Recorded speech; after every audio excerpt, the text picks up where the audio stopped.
Good morning and welcome to London on Brexit Day. This is the day Britain's been waiting for, either in anticipation of joy or of dread for the past 3.5 years. And I imagine that would stand for most people. Most people in Britain are fairly sick of the word Brexit and of the idea of it. And I imagine for people watching this news broadcast, they would feel much the same. The mood is a little bit like the weather, slightly subdued. But there are people celebrating and there will be people who will be commiserating. Here in Parliament Square, opposite Parliament behind me, we can see Big Ben. Big Ben's silent at the moment. The whole of Parliament is being renovated. The people who were in favour of Brexit did collect money to get Big Ben to bong tonight at 11 o'clock with 11 definitive bongs. But it will remain silent. But elsewhere in Britain, there will be celebrations and events to mark leaving the European Union. Town Downing Street, just around the corner from here, the home of the British Prime Minister, there will be a large clock broadcast or shone onto the side of the buildings there, counting down the time towards 11 p.m. That's just over 12 hours from now. That's all that Britain has got left to remain in the European Union. And Britain will only be the second nation to leave the European Union, or in fact actually the first. The previous nation to leave was Greenland, which left the European community before it became the European Union. It seems to have been a difficult process, and to talk about what the future holds, I have with me one of our regular contributors, Alan Wager. Dr. Alan Wager, a research fellow from the think tank UK in a Changing Europe based at King's College. Alan, can you tell us, the words of the British Prime Minister Boris Johnson are that we're going to get Brexit done. Has he got Brexit done? Well, the UK will formally today leave the European Union. We will officially no longer be an EU member. But for the next year or so in the UK, it will feel as if we haven't left. We will abide by all of the rules of the European Union, but we're just not going to be members, not going to have the political influence.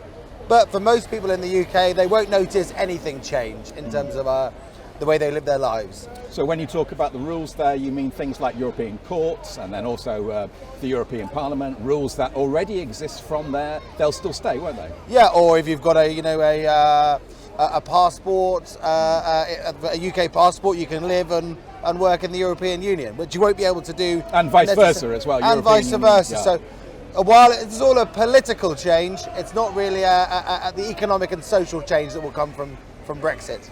So you're talking about an economic and social change, and this period that's just coming up is going to be a time when Britain will take the rules from Europe. So that's called a transition period, isn't it? Yeah, so the next 12 months as we try and negotiate a new deal, so a new trade deal between the UK and the EU, we will have this transition period where it will feel and look like we're members of the European Union. And during that time, the UK has to come to a comprehensive deal, trading deal with the EU, its nearest and closest and largest economic partner, and that's what the next year is going to be about. That's why Brexit, while it's been done, if you like, Boris Johnson said it's done, it will still be the key challenge facing the UK government, the UK economy, because the decisions about Brexit and the direction of travel on Brexit will define the UK's economic and political future.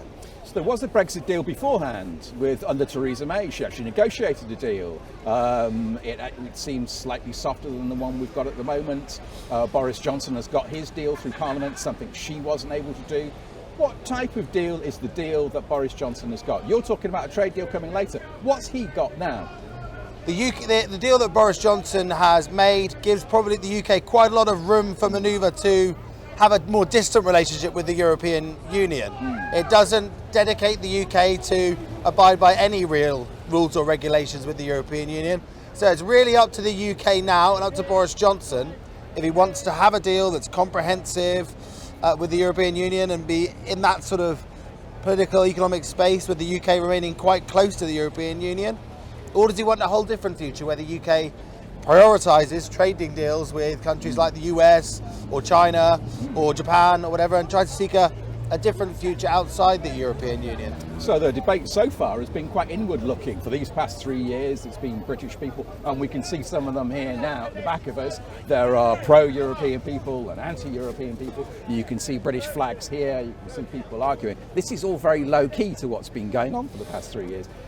over these past 3 years, we've come to a position now with Johnson, who's taken us out. Basically, he's going to take Britain out of the European Union. He's going to take it out of the common market, where we can trade goods without any tariff barriers, and no customs union, and no freedom of movement. Yeah. Is that likely to apply in the trade deal that he negotiates, which he says by the end of this year? Yeah, so it's likely the trade deal that Boris Johnson makes with the European Union will make it harder for UK businesses that want to trade or want to move around the European Union or want to sort of forge economic and social partnerships with countries in Europe. That will become more difficult to do after the next year, whatever happens, because the UK was previously a member of the club, and now it's going to be no longer a member of the club, and there will be barriers to trade. There will be frictions that make it more difficult for the UK to be part of that European economy. So, and that's the decision that Boris Johnson's made, because he is saying he is prioritising trade deals with other countries, and the UK having a more global outlook beyond the European Union. Whether that can compensate economically for the cost of no longer being part of that European club, that's the big question, and we don't really know the answer to that. It's unlikely. Do you think Boris Johnson knows the answer to that? Well, I think the civil servants in the UK government will be saying, okay, you may want to diverge and have more sovereignty, but that's going to have an economic cost. So there are trade-offs. There's a trade-off between politics and economics. So do you think these people here will be happy with the trade-off? I think that most people that voted for Brexit want that control, want that sovereignty. I mean, I think that maybe people underestimate some of the economic costs, but people do know it's a risk, and people that voted Brexit were aware of the political risk they were taking, the economic risk they were taking. Yeah. So you're saying that people who are in favour of Brexit seem to be very likely to want a deal which gives them as much sovereignty as possible. So they place that higher than an economic cost. Yeah, and that means that Boris Johnson's trade deal that he's going to negotiate over the next year is likely to be one that's quite distant between the UK and the European Union. The sort of alignment over the rules of the club that the European Union is asking for is going to be really tough for Boris Johnson to agree, because he's in office because people voted for Brexit and people want a hard form of Brexit. Most people that voted for Brexit want the UK to not be a rule taker in the European Union. And the European Union is asking the UK to sign up to a whole load of rules to make it so that there's going to be costs to leaving the club. Basically, that's what the European Union wants to ensure, that while the European Union wants a close relationship with the UK, it also wants to show that the act of leaving the European Union comes with economic costs to try and deter other countries from leaving, and that's the big political negotiation at play here. And do you think Boris Johnson needs a deal? Does he care about a deal? Does he politically need a deal? After all, the election in December, he came back with a big 86-seat majority. That's the biggest majority for any government since probably 2001, I would think. Absolutely, yeah. He's a powerful position. 5 years and he can do what he likes. And while, and that means that there will be no general election for at least another 4 years in the UK, right? So we've had election after election after referendum in the UK for years and years and years, for most of the last decade. And now we're going to have 4 or 5 years of relative stability. And that means that if he does take the economic risk, he then has 3 years to try and find a way to manage those economic challenges before he next faces the electorate. So he might think, okay, I've got the flexibility to take that risk and get that sovereignty. Or he might think, I can upset some of the people that supported me, and I can manage that economic damage and go for a much closer relationship. So it's really up to Boris Johnson what he decides. The signs are that he's taking quite a tough line and is saying, okay, well, if we get a trade deal, that's a bonus, but I really want that sovereignty, I really want that control. So the signs are he's prioritising the idea of the UK as an independent country outside of that European club and outside of those European rules. And so for Johnson moving himself outside of European rules, what are the implications for other nations outside of the European continent? Brexit might be a good thing for other nations, might it not? It's possible that the UK could forge new independent trade deals with countries quite quickly. There are some countries, for example Australia or New Zealand, where it's going to be quite easy to make quite quick deals. For other deals, It's going to be really beneficial to larger countries that will have more leverage over the UK than they would over the UK if it was a member of the European Union. So while the UK can make a trade deal with, for example, China or, for example, the United States, it will be under terms that are far more favourable to China or the United States than they would otherwise be. The UK is a smaller country as a result of leaving the European Union. So Brexit could be a benefit for China because China might be able to get good deals with Britain. It will mean that it's easier to get a better deal for other countries, and also it gives the UK the chance to make those deals. So in a way, it's maybe win-win. If the UK wants to have a whole load of deals which are not quite as good as they would have got with the European Union, then it can do that. And those countries will also seek to try and profit from that, to try and profit from the idea that the UK is really willing and ready to make lots of quick economic deals. Can people make quick economic trade deals? Is there a precedent for this? You can, but the quicker you make it, the quicker you make a deal, the more likely it is that it's going to be to the benefit of the larger partner, because the larger partner will set the terms of the negotiation and set the terms of the debate. Normally trade deals take about 7 or 8 years because the smaller party wants to ensure that it gets a relatively good deal. But if the UK and if Boris Johnson politically wants to show the UK is open for trade, open for business, it might prioritise speed over necessarily the sort of terms that are the best for the UK economy and allows things like UK financial services and the city to operate in other countries. So that's the challenge. That's the sort of trade-off here. And what about a deal with the United States? That's still the world's largest economy, and there are lots of cultural ties. How could UK get close to US? Are there problems on that road?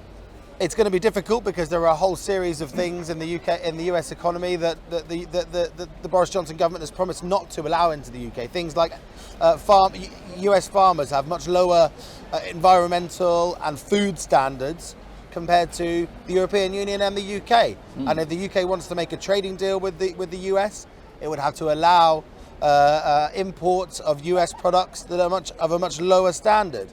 And people in the UK and people that voted for Boris Johnson and people that voted for Brexit don't want that. So there's going to be a lot of factors at play there. If the UK wants to get a quick deal on some areas, that's possible. But in the long term, if it wants to get a sort of comprehensive deal, it's really hard to see, because you're going to see people that rail against the US trade deal, because the sort of economy the US is very, very different to what the UK currently is. It's a far more sort of open, far less regulated economy, and that's the big challenge. Let's just take a quick look at the newspapers, and if you could give us a comment on some of these newspapers as I hold them up here. We've got, this is Metro, which is given away free throughout the country. It's probably one of the biggest print run newspapers now. It's got over 1 million copies every day. Most people who travel into London, for instance, as commuters on the train, will get this. And what we've got in the front here, well, we've got some stuff about celebrity and Gwyneth Paltrow at the top. Here, thank you and goodbye. It's like, so here's Boris Johnson. It's a triumph for him, isn't it? Yeah, and the political idea today, we've had divisions for 3.5 years, is leavers are trying to be magnanimous. They're trying to say, let's not have a big song and dance about this. Some people like Boris Johnson, they want to try and unite the country. Remainers, a lot of people that wanted the UK to reverse that Brexit decision 3 years ago, are also sort of not going to be saying much today. So in a way, it's a bit of a muted day today. It's a very historic day for the UK, but it also feels a bit sort of confused as well in that way. Yeah, well, here's one of the newspapers that was very strong. This is The Guardian. It's a left-leaning paper. It's one of the newspapers that was very strongly in favour of remaining and quite strongly against Brexit, and would still be that way. Glad to see that they've got the English flag or the British flag the right way up on the front page there, but their tiny headline says small island. What does that tell us? Well, that speaks to what a lot of people in the UK think. Over half of people in the UK still think actually now is not necessarily the right decision to leave. But so there's a lot of people in the country that aren't happy about this decision. It's going to be very difficult for the UK to come together when people are still feeling very, very strongly that this is the wrong decision for the UK. That's an interesting comment, Alan, about bringing people together, because the country has been split over the past 3 years. Here we've got the Financial Times, which is the paper of business, economics and finance, that front page there. Britain bows out of EU with a mixture of optimism and regret, which is, you could have written that headline, Alan. Yeah, I think that sort of sums it up. I think the Financial Times, for example, and many of its readers will feel profound levels of regret and uncertainty over the current economic situation and what's going to happen. Is that because next. they're more interested in money than sovereignty? Yeah, I think probably big business is currently, the majority of it is currently concerned about the direction of the UK. But the government is trying to project this optimism as well, and there will be a lot of people that will feel very, very optimistic today about the future of the UK. And they will think that the opportunities will come soon enough. There might be a small downturn, but in the long term, it's going to be beneficial to the UK, and are very optimistic about the future. So that's the big divide: optimism against regret. Yeah, well, as you say, and this again matches what you were saying. Here's Johnson. They're saying the Prime Minister Boris Johnson hails dawn of a new era. And it is. He's right there, isn't it? Well, he's trying to say, let's reset the political debate in the UK. Let's make it no longer about Brexit. He's trying to ban the Brexit word in government. He wants everything to think about the future and the potential benefits that come from Brexit without talking about Brexit and trying to relive that old political debate. And that's the conversation that he's trying to create in government and in politics. And then finally, let's take a quick look at the Times, which is quite appropriate. You can't see it here because the tower, Big Ben, is all scaffolded up.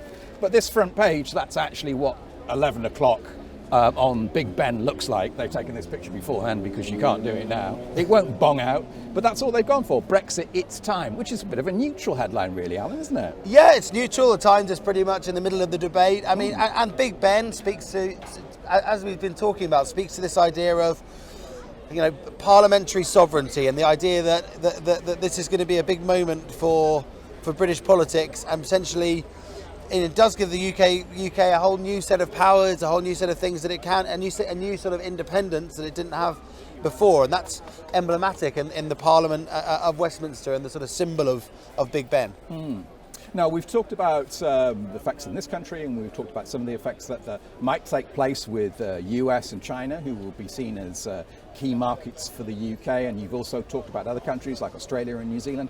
What about countries closer to the UK? What about Ireland?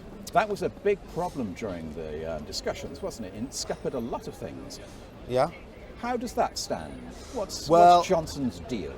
So Johnson's deal means that the island of Ireland, there'll be no border on the island of Ireland. That's the big. There's no hard border. So that was the big thing in the debate. Would a new sort of hard border be created on that island? That was very unpopular in Ireland. It could have reignited political unrest on that island. That hasn't happened.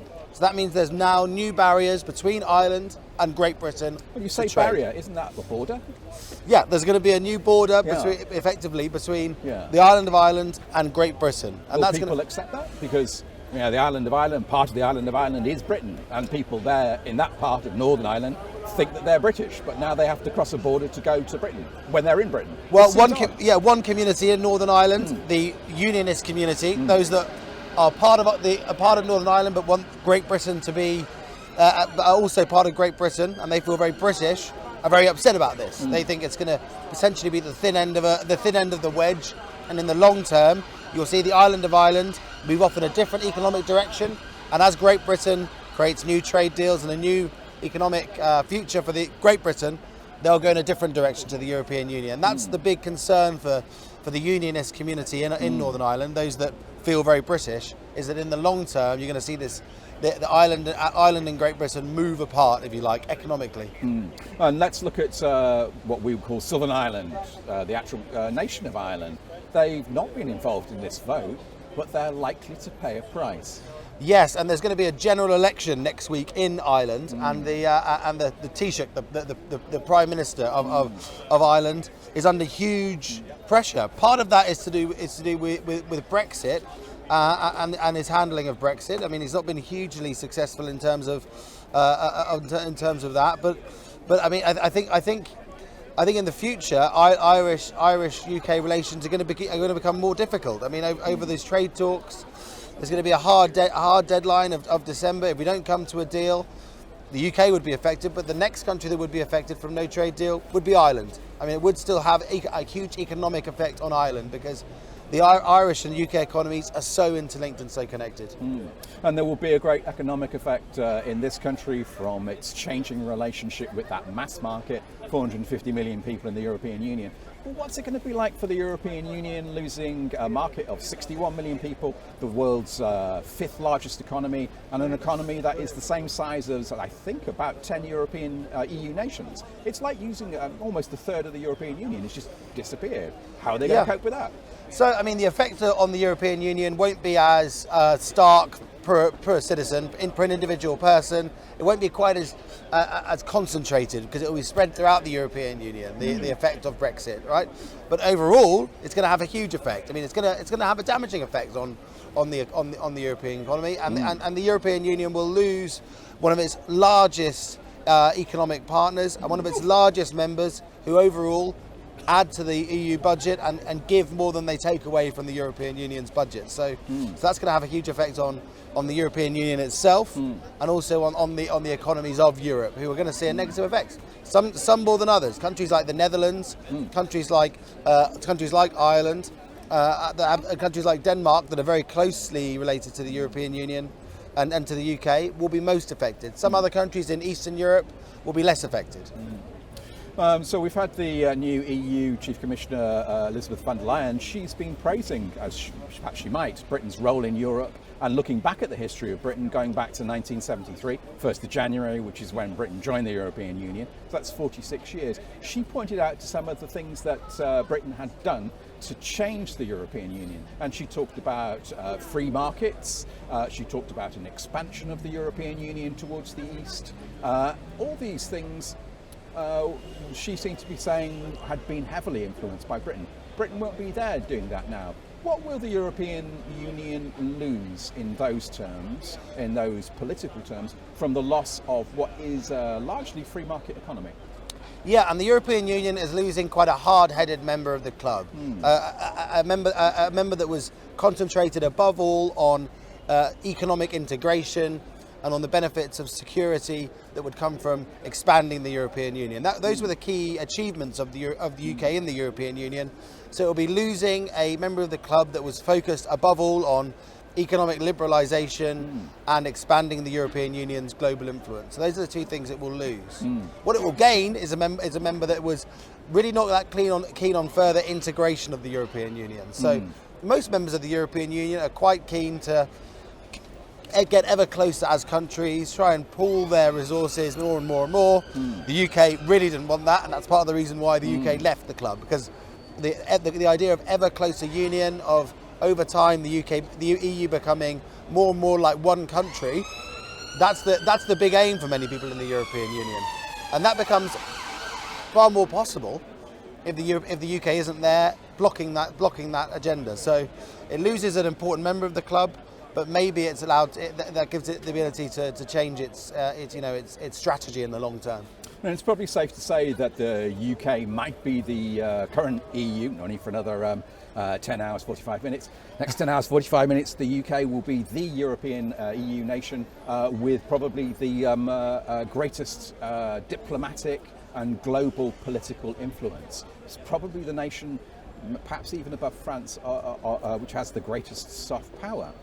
Is that going to be a negative thing for the European Union when it loses what is an influential nation? And perhaps in there, I should throw in the UK is a major military power.